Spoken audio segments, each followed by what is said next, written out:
দ্বিতীয় কথা, আপনি বন্দর নিয়ে কথা বলেছেন।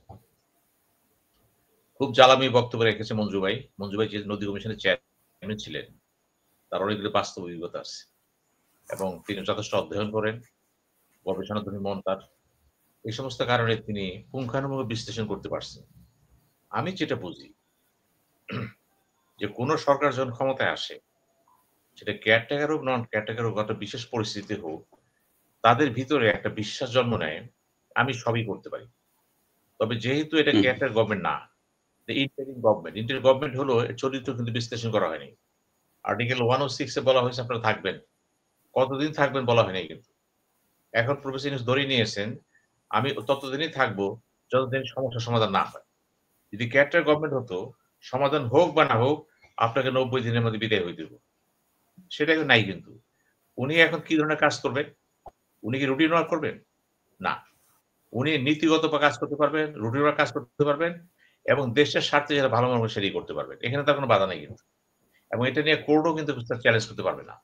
কারণ বিশেষ পরিস্থিতিতে করা হইছে, যেখানে সংবিধান সচল আছে, সচল থাকার পরেও কিন্তু 106 এটাকে বৈধ করে দিয়েছে। যেটা পুরাপুরি বৈসাদৃশ্য, মিলে না কিন্তু। কাজেই আমি একে ইন্টেরিম বলব না। আমি বলব এটা বিশেষ পরিস্থিতিতে একটা সরকার। ইন্টারিম যখন ব্যবহার করতে যাব তখনই কিন্তু একটা কনস্টিটিউশনাল বার চলে আসবে। এটা করা যাবে না কিন্তু। এখন দেখেন সে কি না করতে পারে। সে মায়ানমারের সাথে কথা বলেছিল। ওখানেও মানবিক করিডোরের কথা আলাপ করেছিল যেটা সে পারে না। কিন্তু চেষ্টা করেছিল। আমাদের সামরিক বাহিনী সেখানে প্রচন্ডভাবে বিরোধিতা করেছিল। এখন নিঃসুপ। আমি জানি না কতদিন থাকবে। আবার সরব হয়ে যেতে পারে। এখন দেখলাম জাতিসংঘে যেহেতু একটা রেজোলিউশন পাস হইছে, রোহিঙ্গারা ফিরে যাবে। হইছে। এখন ফিরে যাবে কিভাবে? কোন প্রক্রিয়ায়? আমরা জানি না। তারপরে মানবিক করিডোর প্রয়োজন হবে? তাও তো জানি না। এটা সামনে দেখা যাবে কিন্তু। মানে এগুলি নিয়ে রাজনৈতিক দলগুলো কিন্তু গবেষণাধর্মী কোন কথা বলে না। তারা আবেগের কথা বলে এবং বিদ্রোহাত্মক মনোভাব দেখে। যেমন পোর্ট নিয়ে কথা বলেন। এই পোর্ট নিয়ে যখন ডক্টর ইউনূসের সাথে তারেক জিয়ার কথা হলো লন্ডনে, দীর্ঘ আলাপ আলোচনা হয়েছে। সেখানে অনেক কিছু শুরু হয়েছে কিন্তু মিউচুয়াল ডিসকাশন এ। আমরা এরপর দেখলাম যে ওই পোর্ট নিয়ে এখন বেশি কথা বিএনপি বলতেছে না কিন্তু। তার রহস্যটা কি? এখানে ব্যাপারটা রাজনীতি কিন্তু। রাজনীতি অর্থনীতি যখন জড়ায় যায়, তখন কোন দল কোথায় আছে বড় কথা। বড় কথা হলো স্বার্থ। এই স্বার্থ হচ্ছে ব্যক্তি স্বার্থ, গোষ্ঠী স্বার্থ। এটা এরকম স্বার্থ পৃথিবীর সব দেশে। জনগণের নামমাত্র কথা। জনগণ শব্দটা এরকম সুন্দর। এটাকে মানুষ ব্যবহার করে। জনগণের নামে আমি এই কাজটা করিলাম। মনে, মনে বলতেছে জনগণের নামে আমি এটা আত্মসাৎ করিলাম। জনগণ বলার কিছু নাই তো। এখন পোর্ট নিয়ে যেটা হলো, এই যে বিভিন্ন বন্দর দিয়ে দেওয়া হচ্ছে।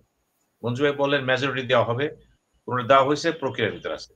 এবং ডক্টর ইউনূস এই গত যে ইলেকশন কথা ঘোষণা দিল যখন সে যে নির্বাচনের ব্যাপারে গণভোট নির্বাচন হবে। সেদিনও কিন্তু ভাষণে তিনি এই বন্দরের কথা বলেছেন। তিনি কিন্তু জুলাই সনদ যে দস্তখত হলো সেদিনও তিনি বলেছেন। দরকার ছিল না কিন্তু। উনি কিন্তু বারবার প্রমাণ করার চেষ্টা করতেছেন বে অফ বেঙ্গল আমাদের আগামী ভবিষ্যৎ এবং এই ভবিষ্যৎকে ত্বরান্বিত করতে হলে আমি যা কিছু করতেছি জরুরি প্রয়োজন। আমি তার ১ম কথার সাথে একমত।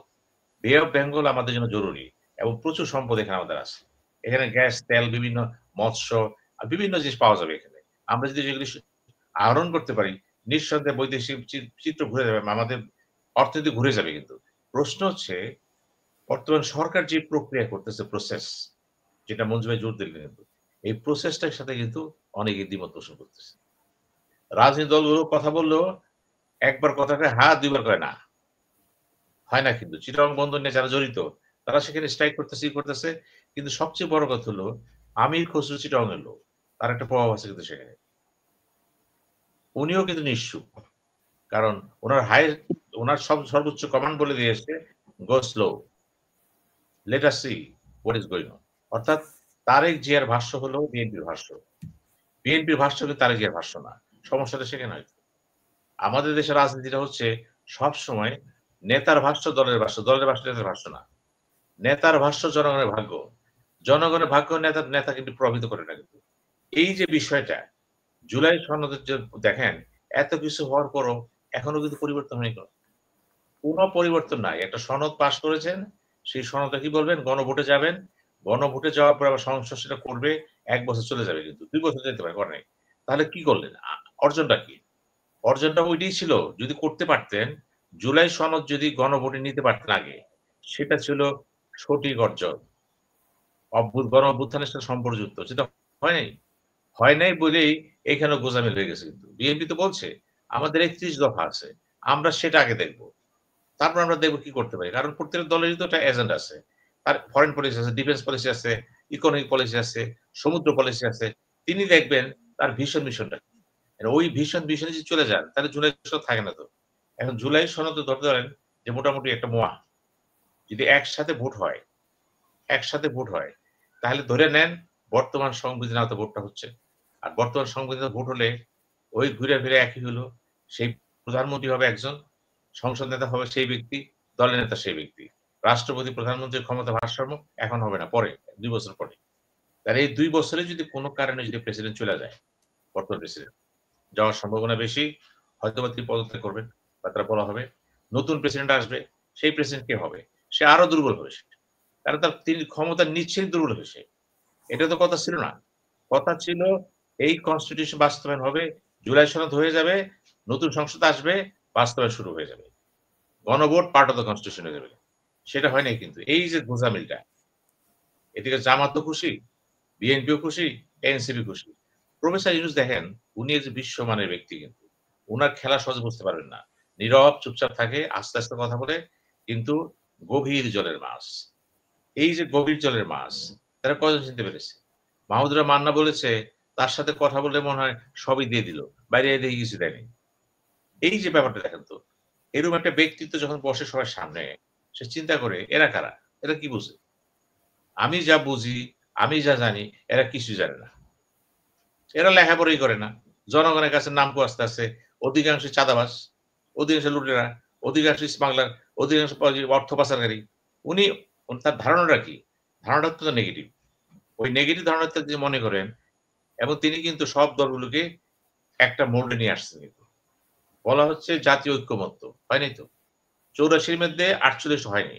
নোট অফ ডিসেন্ট দিছেন। নোট অফ ডিসেন্ট যেগুলো দিছেন, বিএনপি যদি ক্ষমতায় যায়, ওই ৪৮ করবে না তারা। ওই হাতই দিবে না তারা। আমরা চাইনি তো এটা। তাহলে কেন দিলেন? হুম। এই প্রশ্ন কিন্তু এই জুলাই সনদ যেভাবে দেওয়া হয়েছে গণভোটে, পুরোপুরি বিএনপির পক্ষে গেছে। এবং বিএনপিকে কিন্তু ক্ষমতায় পাঠিয়ে দেওয়া হয়েছে। কিভাবে? পুরা প্রশাসনটা কিন্তু বিএনপির পক্ষে চলে যাবে এখানে।